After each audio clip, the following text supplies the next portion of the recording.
خالد بن ولید اپنے ان نوجوان لشکریوں سے کہہ رہے تھے، اے نوجوانوں توجہ سے سننا اس بات کو، آج بھی دنیا یہ سارے حربوں پر عمل کر رہی ہے ہمارے ساتھ، ہمارے نوجوانوں کے ساتھ۔ خالد بن ولید کے 3 دن گزر گئے، عیسائیوں نے اپنی تیاریاں خوب کر لی، بازار میں اوریاں لباس میں آدھے لباس میں ننگی لڑکیوں کو کھڑا کیا، سر و جواہرات دولت کے انبار بچھا دیے۔ جب خالد بن ولید کے سپاہی میدان میں گزرتے ہوئے اس بازار میں آتے ہیں، پہلا قدم رکھا تھا، نظریں پڑ گئی، خالد بن ولید رک گئے، پلٹ گئے، اپنے لشکریوں سے کہا وہی آج میں تم سے کہہ رہا ہوں۔ انہوں نے کہا تھا، اے نوجوانوں، اے رسول اللہ کے شہدائیوں، تمہاری امتحان کا دن ہے، آج تمہارے امتحان کا دن ہے، اگر تمہارا قدم پھسل گیا صبح قیامت تک تم پر لعنتوں کی پھٹکار ہوگی، اور اگر جمع رہا صبح قیامت تک اللہ کی رحمت کے پھول برسائے جائیں گے۔ نوجوانوں نے پوچھا کرنا کیا ہے ہمیں، آج کون سے امتحان میں کامیاب ہونے کا طریقہ کیا ہے اس امتحان میں؟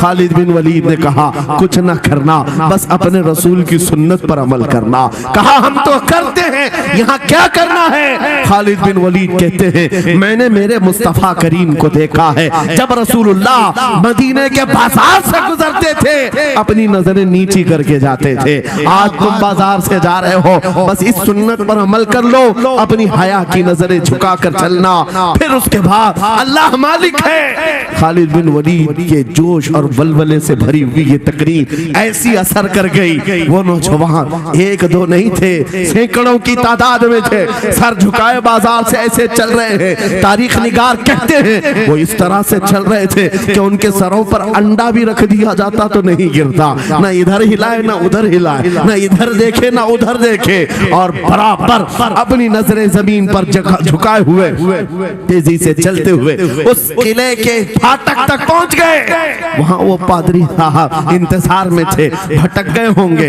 عورتوں سے بھڑ گئے ہوں گے، دولت جمع کر رہے ہوں گے، مگر یہ دیوانے ٹھکراتے ہوئے ہر دولت اور اوریانیت کو اس قلعے کے پھاٹک تک پہنچ گئے۔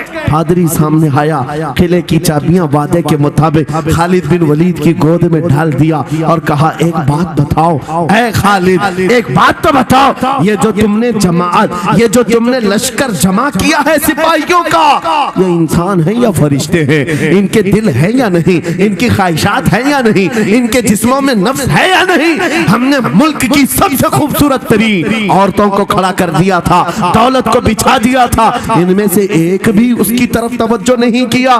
خالد بن ولید مسکرا کر جو جواب دیتے ہیں وہ ہمارا ایمان ہونا چاہیے۔ کیا جواب دیتے ہیں؟ فرماتے نادان، اے عیسائی، ان آنکھوں کو تو خریدنے کی کوشش کر رہا تھا جن آنکھوں میں پہلے سے جمال مصطفیٰ بسا ہوا۔ کیا بات ہے، سبحان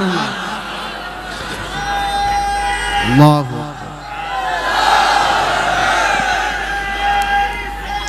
یا رسول